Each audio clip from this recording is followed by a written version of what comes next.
Assalamualaikum warahmatullahi wabarakatuh. Kami dari kelompok 11 akan mempresentasikan tentang ekonomi politik dengan pendekatan strukturalisme dan Depesia. Materi tersebut akan disampaikan oleh Dewi Cahyani Tias, Maudi Yuliani, Tata Ayu Salam Dinhar, Muhlukfi Nasuloh, Rifat Nur Anissa Anggraini, Tanti Kusumastuti, dan Noval Fattori. Yang pertama adalah latar belakang munculnya aliran ekonomi politik radikal yang diawali dengan adanya masalah keterbelakangan dan ketergantungan di dunia. Pakar-pakar aliran radikal semuanya menolak pandangan liberalisme ortodoks yang menurut mereka secara teoritis keliru dan secara politik tak lengkap. Walaupun dalam analisisnya, kaum radikal menerima arti sebuah sistem kapitalisme global, mereka memiliki pandangan yang berbeda dalam memahami dinamika dasar dari sistem ini, dan cara yang juga berbeda dalam menjelaskan hubungan antar negara yang lebih maju dengan yang kurang maju dalam sistem kapitalisme dunia. Persepsi awal tentang keterbelakangan yang dialami negara-negara Amerika Latin disebabkan oleh faktor kelemahan sendiri, seperti watak kemalasan, kesedihan, dan keangkuhan. Tugas dari pembangunan ekonomi menurut neoklasik yaitu untuk menggariskan jalur pertumbuhan bagi negara yang disebut kurang berkembang. Setiap negara harus fokus menghasilkan barang-barang yang biaya produksinya rendah jika dihasilkan di dalam negeri dan mengekspor surplus produksi ke luar negeri, dan sebaliknya mengimpor produk-produk yang harganya lebih rendah jika diimpor daripada diproduksi dalam negeri. Pakar-pakar aliran radikal semuanya menolak pandangan liberalisme ortodoks yang menurut mereka secara teoritis keliru dan secara politik tidak lengkap. Mengapa Amerika Latin relatif terbelakang dibanding Amerika Serikat? Keterbelakangan yang dialami negara Amerika Latin lebih disebabkan oleh faktor kelemahan sendiri. Dari faktor internal yaitu watak kemalasan, kesedihan, dan keangkuhan. Dari faktor eksternal karena sudah sejak lama dieksploitasi oleh negara-negara industri maju, terutama oleh Amerika Serikat. Kemudian, dari segi term of trade dilihat dari satu, komoditas negara yang dipasarkan negara berkembang, yang kedua komoditas yang dipasarkan negara maju. Prebis melihat ada hubungan yang tidak menguntungkan bagi negara-negara sedang berkembang untuk bekerja sama dengan negara maju atau negara donor. Untuk komoditas yang dipasarkan negara berkembang yaitu adalah hasil bumi, hasil hutan, dan yang ketiga ada hasil produk-produk industri. Untuk komoditas yang dipasarkan di negara maju yaitu ada produk teknologi, manajemen, dan keterampilan. Kemudian munculnya aliran ekonomi politik radikal yaitu muncul sebagai dampak dari hasil penelitian ECLA Prebis 80-an. Karena adanya berbagai kritik terhadap teori-teori dan konsep-konsep yang berasal dari barat.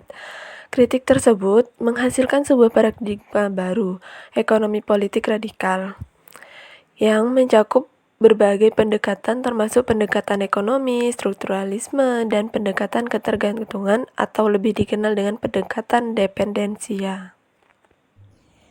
Ekonomi politik pendekatan strukturalisme. Menurut Christian Louis, aliran strukturalis telah banyak mempengaruhi historis tentang masalah dan rintangan yang dihadapi oleh negara Amerika Latin. Pertama, struktur perdagangan luar negeri negara-negara Amerika Latin yang mana sebagai pengekspor komoditas primer dalam bentuk bahan mentah. Hal ini yang menyebabkan keuntungan bagi negara-negara industri maju. Sedang negara pengekspor hanya tetap berada di tempat. Kedua, stagnasi yang sejak lama dialami oleh sektor pertanian yang disebabkan oleh struktur memilikan dan menguasai tanah serta perilaku non-ekonomis dan oligarki tanah yang memiliki lahan luas untuk gengsi sosial dan untuk melindungi diri dari bahaya inflasi dan menguasai lahan pertanian yang amat luas dengan teknologi yang bersifat regresif. Ketiga, distribusi pendapatan yang menyimpang serta kekayaan dan kekuasaan politik yang elit menghambat mobilisasi sosial, memperlemah insentif untuk kegiatan ekonomi yang lebih produktif, dan mengakibatkan pola konsumsi yang berlebihan sehingga tidak akan mendorong pembentukan modal neto. Selanjutnya, ekonomi politik pendekatan dependensia.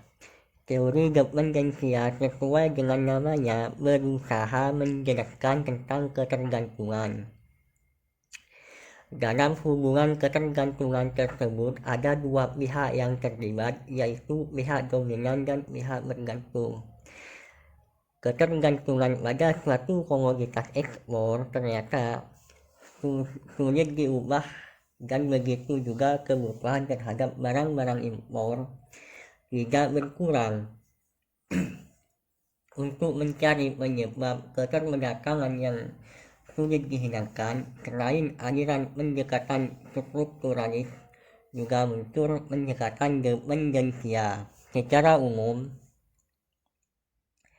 teori dependensia didefinisikan melawan posisi teori-teori neoklasik dan melihat dunia sebagai sistem dalam analisisnya. Para pakar aliran dependensia menganggap bahwa perekonomian semua negara dapat diurut mulai dari yang paling terbelakang hingga yang paling maju, dan bahwa pembangunan dianggap sebagai sebuah proses yang unilinear. Adapun beberapa tokoh yang mengikuti aliran dependensia dalam ekonomi politik radikal. Yang pertama yaitu Paul Baran. Dia merupakan tokoh utama pencetus pendekatan dependensia dengan bukunya yang berjudul On the Political Economy of Backwardness tahun 1952, yang isinya yaitu berbagai faktor penyebab keterbelakangan ekonomi di negara dunia ketiga, terutama di Amerika Latin, dengan memusatkan perhatian pada hubungan kelas antara rakyat elit internal dan investor asing. Yang kedua yaitu ada Andre Gurdjieff Frank.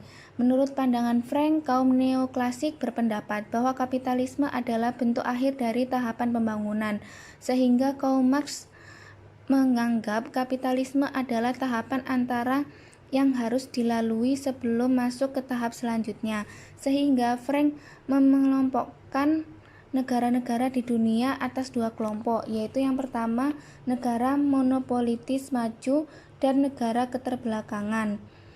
Tiga utama teori Frank yaitu yang pertama modal asing, dua pembentuk modal lokal, tiga kaum borjuis di negara keterbelakangan. Kemudian yaitu ada tokoh yang ketiga yaitu Samir Amir, yang mana membedakan negara-negara maju di pusat dengan kelompok negara berkembang di negara-negara pinggiran atau periferi.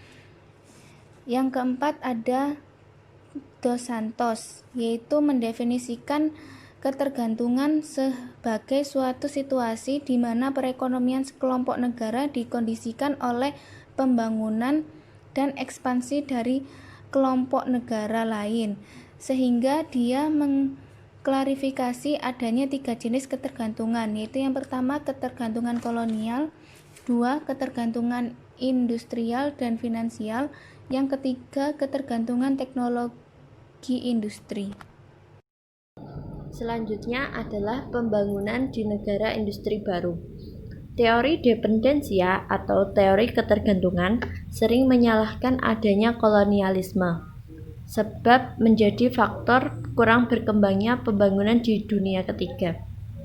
Ekonomi aliran utama melihat ketergantungan itu menitik beratkan keterbelakangan yang dialami negara-negara miskin sebagai akibat interaksi negara miskin dengan negara maju. Negara-negara industri baru bisa maju sewaktu terintegrasi ke dalam perdagangan bebas dunia dan berhasil melepaskan diri dari keterbelakangan. Contohnya itu seperti negara-negara Asia Timur. Menurut negara-negara yang sudah maju, persoalan yang dihadapi negara yang sedang berkembang adalah soal bagaimana negara-negara yang sedang berkembang ini bisa terintegrasi ke dalam pasar global.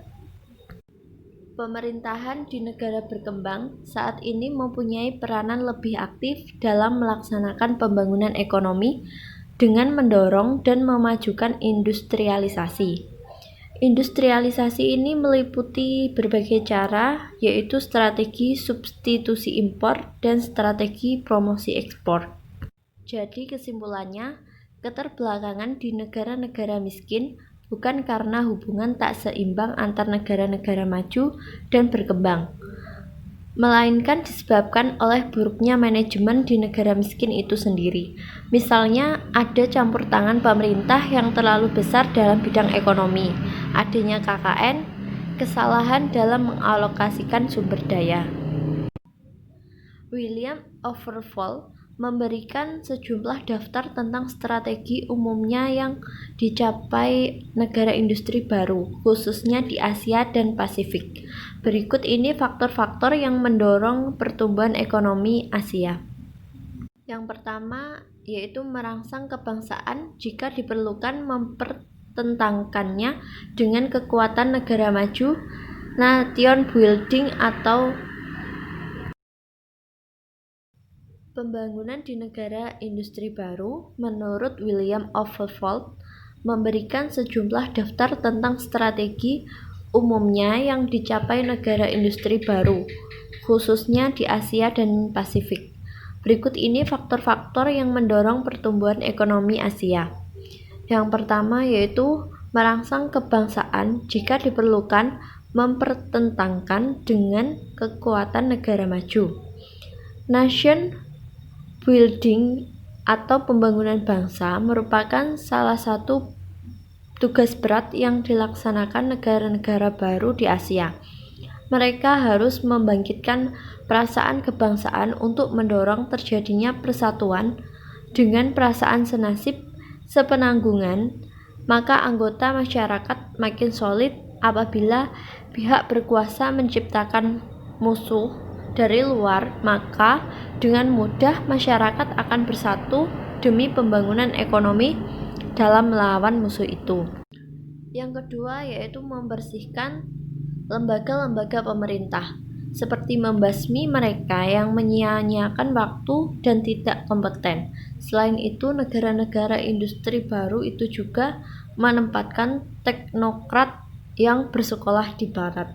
Yang ketiga, menumpas kejahatan, pemogokan politik, dan kekacauan pemerintah di negara-negara industri baru, melancarkan kebijakan untuk menjamin pertumbuhan ekonomi.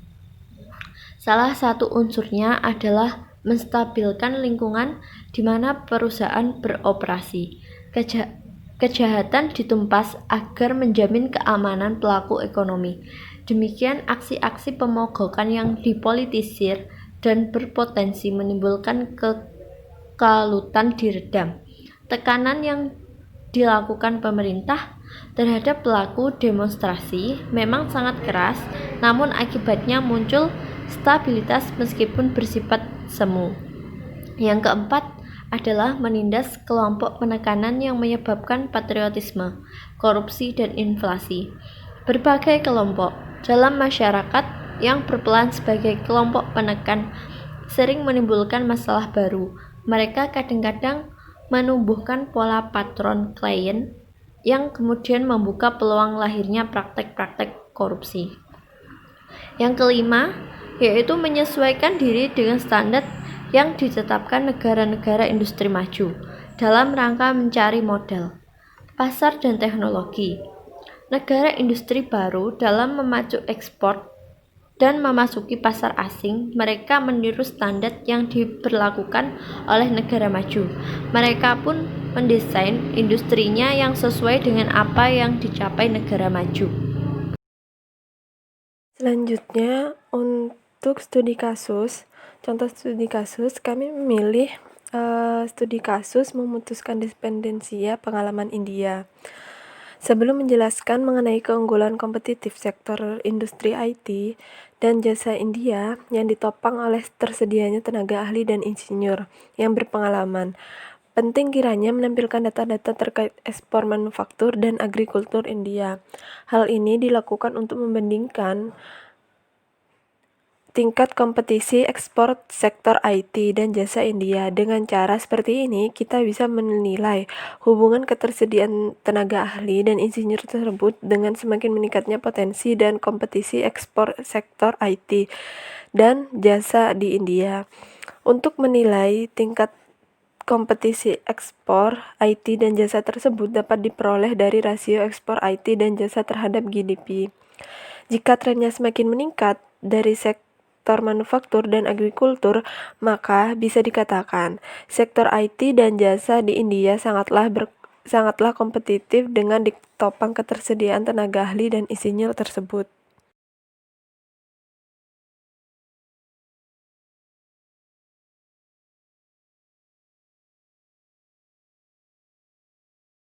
Sekian dari kelompok kami. Wassalamualaikum warahmatullahi wabarakatuh.